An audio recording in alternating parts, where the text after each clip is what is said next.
So we've been working this issue really from the beginning, but it picked up a lot over the summer of 2021. We saw that there were more supply chain challenges coming, and we started engaging all of the players in the ports and around the ports, including the rail operators, the truckers, to find solutions. It's already made a big difference. Now we've got to work for the long run to make the infrastructure upgrades that are going to make our ports and our supply chains more resilient.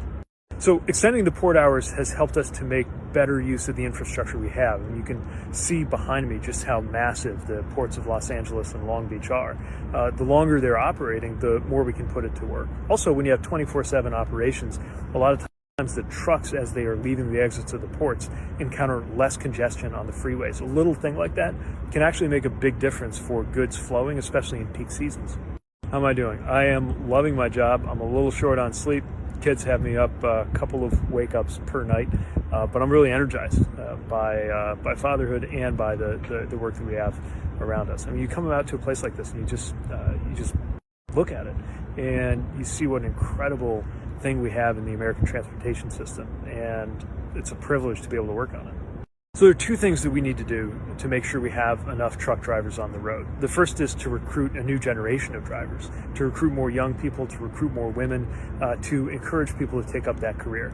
The second thing we got to do is job quality. We got too many people deciding to leave the job. So we got to look at compensation, working conditions to make sure that everybody finds that career that they were hoping for, that income that they were hoping for in that essential work.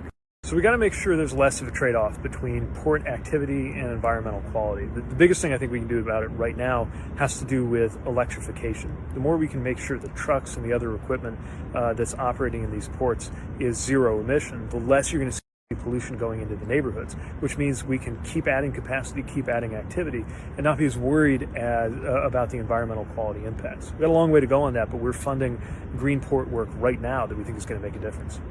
Well, if you've ever worked here or been involved with the ports, thank you. And I think more Americans are finally understanding just how important ports are and the workers in our ports are to our supply chains. Nobody wanted these supply chain disruptions to happen.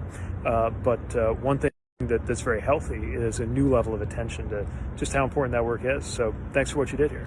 Thanks a lot for the thoughtful questions, and thanks for paying attention to these issues around our ports and our supply chains. Every time you go to a store, every time you buy something online, you're depending on these ports, these resources, and the workers who fuel them. And I'm glad we're able to shine a light on their great work today.